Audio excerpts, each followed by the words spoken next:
You mentioned there also Israel, we've seen stepping up some attacks in Gaza.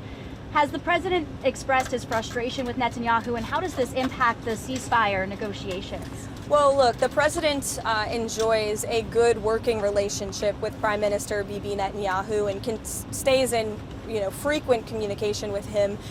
He was caught off guard by the bombing in Syria and also the bombing of a Catholic church in Gaza, which, as you know, I addressed at my briefing last week.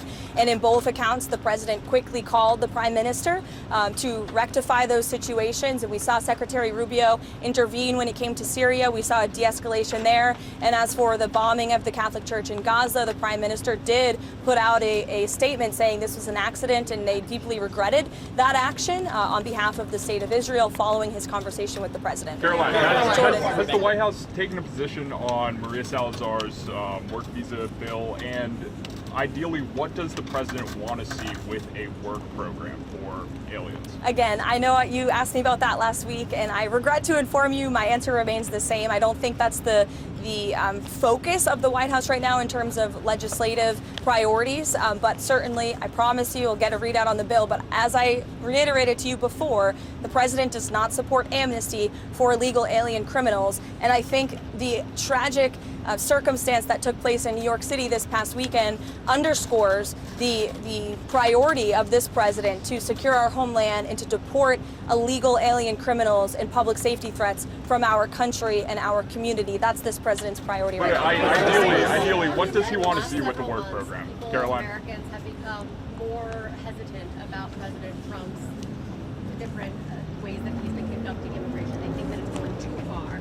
Is the White House going to limit any ways that it is enforcing immigration across the country? I think the Trump administration is going to continue to focus on removing public safety threats and illegal alien criminals from sanctuary cities. The president himself has said that's the priority for him in this administration, which the vast majority of Americans do still support, removing illegal, heinous criminals from their communities. And ultimately, the best poll that was ever taken was on November 5th, when nearly 80 million Americans voted to re-elect this president, largely because of his immigration policies. And we've seen they've been a resounding success. Again, 0 illegal aliens were released into the country last month. That's a good thing for all of us standing here and for Americans across the country. There are reports Sure.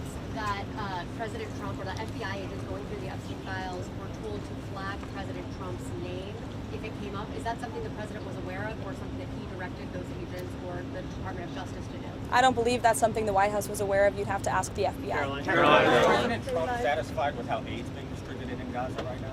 Look, the president is the reason that aid is even being distributed in Gaza at all. He wants to see this done in a peaceful manner where more lives are not being lost. He hated seeing the pictures of starvation of women and children desperately needing that aid, which is why this administration came to a creative solution to bring that aid into the region.